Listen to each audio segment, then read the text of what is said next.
The Holy Gospel according to Luke. Glory to you, O Lord. Now large crowds were traveling with Jesus, and he turned and said to them, "Whoever comes to me and does not hate father and mother, wife and children, brothers and sisters, yes, even life itself, cannot be my disciple. Whoever does not carry the cross and follow me cannot be my disciple. For which of you, intending to build a tower, does not first sit down and estimate the cost, to see whether he has enough to complete it? Otherwise, when he has laid a foundation and is not able to finish, all who see it will begin to ridicule him, saying, 'This fellow began to build and was not able to finish.' Or what king, going out to wage war against another king, will not sit down first and consider whether he is able, with 10,000, to oppose the one who comes against him with 20,000? If he cannot, then, while the other is still far away, he sends a delegation and asks for the terms of peace. So therefore none of you can become my disciple if you do not give up all of your possessions." This is the gospel of the Lord. Praise to you, O Christ. Please be seated.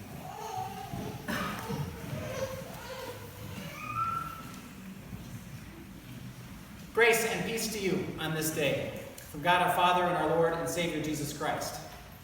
Amen. Now it's a little difficult on such a beautiful day to be thinking of a hurricane headed our direction.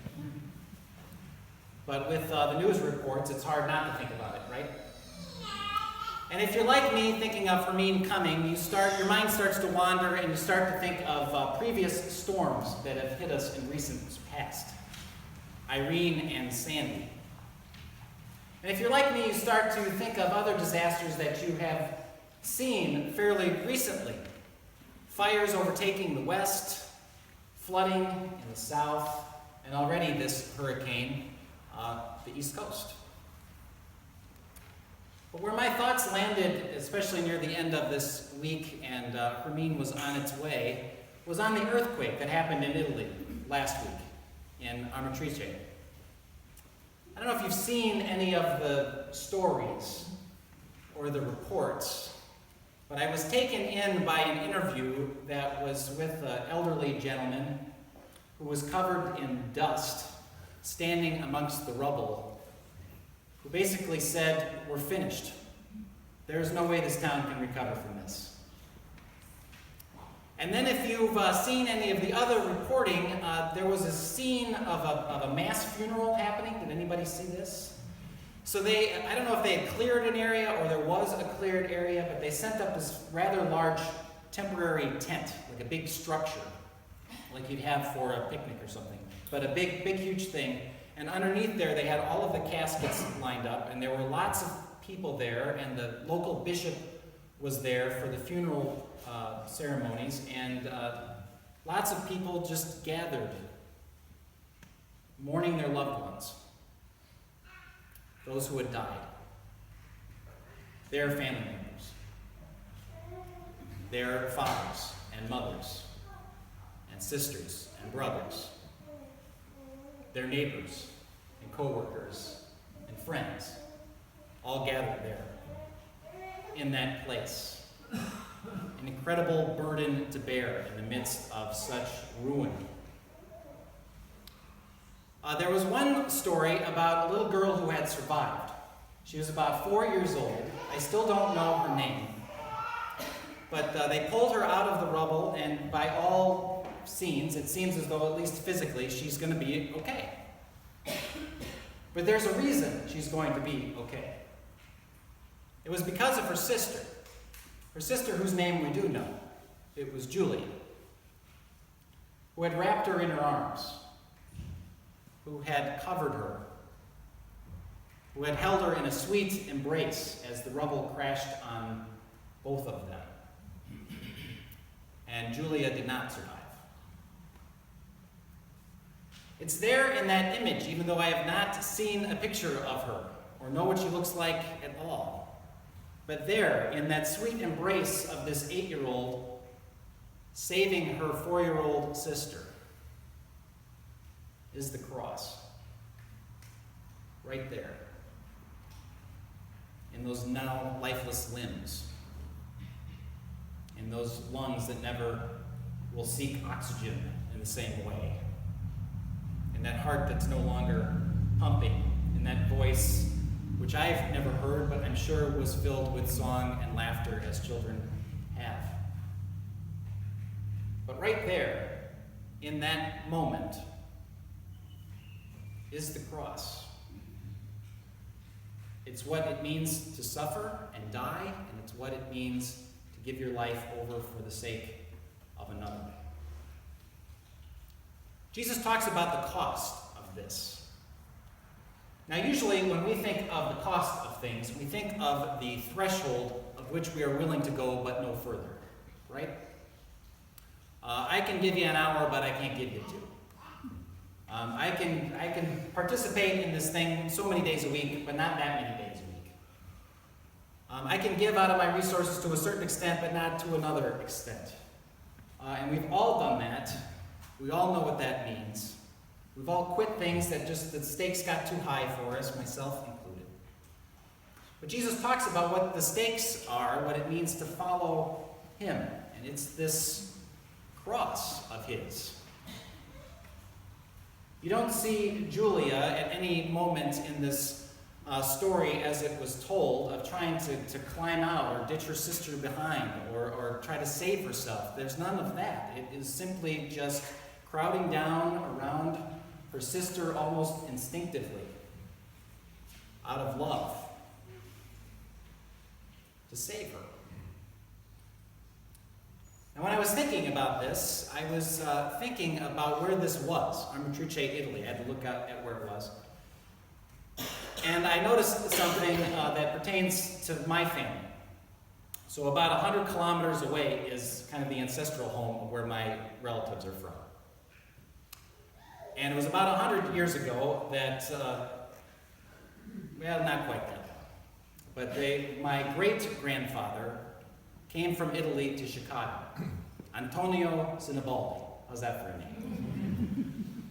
Didn't speak English.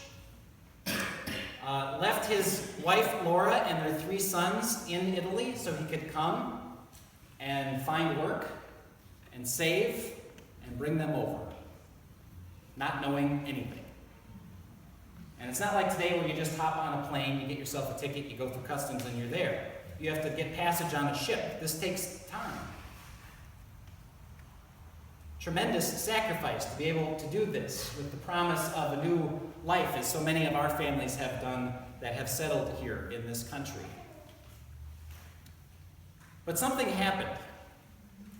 Because in the town that they lived, there was an earthquake that was much like this earthquake in Amatrice. And it, just like it, turned the whole town to ruin. And their 3 sons did not survive. And so my great-grandmother, Laura, she came over to join her husband in Chicago, where they had 2 more sons, the youngest being my grandfather. His older brother, when he was about 3, maybe 4 years old, saw a street vendor outside who was peddling a candy cart and thought to himself, "Self, I want some candy." And so he ran across the street to go talk to the vendor, and he was hit by a streetcar and killed.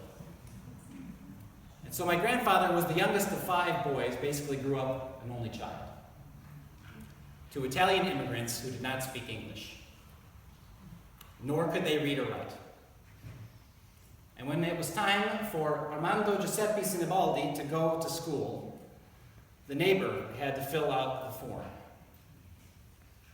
And he went by A.J. Sinibaldo the rest of his life. He didn't want to be an Italian American. He was embarrassed by that.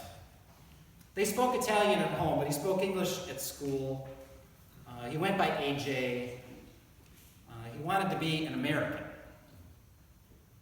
as so many of that generation just did. adopted a new place, a new way of life. When he enlisted in the Army Air Corps to go off to World War II, he almost changed his name to Sinclair, just to Americanize it a little bit more. But he didn't. And his friends that he kept the rest of his life from those years all called him Sinny. So it's kind of a fun little nickname he gained. Of that generation, like so many, he lived a very fruitful life in this country, and he loved it and adored it. 4th of July was always a big day. We'd spend the whole day at their house. Other days like Veterans Day, also really important to him. Other kind of civic days like Labor Day and the picnic we'd have, also a big deal. To grill out, to be together, and enjoy the freedoms in which we enjoy. The few years before he died, he was able to go out to Washington, D.C. to see the World War II Memorial after it was dedicated, and he was very moved by it, and he also knew that would probably be the only time he would ever go there. And before he succumbed to dementia in his last years, he and I shared a nice few moments where he got to tell some of those old stories that he had basically kept to himself throughout most of his life. One of the things that he was really proud of was when Joe was born, because Joe's name is Giuseppe. It was named after him. They were born on the same day, April 28th. They share a birthday 81 years apart. He'd be in the hospital, and I always show him a picture. This is my great-grandson, born on my birthday. Love him. But he'd also point to the picture of Mia. Now here's a person that gave up his Italian heritage, basically, because he's an American now.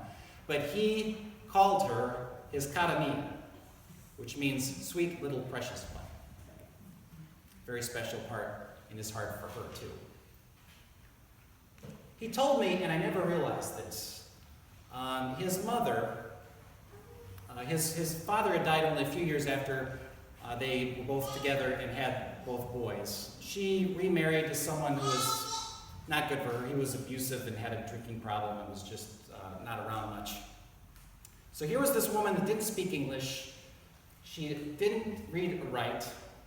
She was basically sequestered to her home because she was basically at the mercy of other people that could speak Italian and help her out. Didn't go out a whole lot. But whenever she got a little bit of money, and she was poor, she would send it back to Italy. She would send it back to her hometown.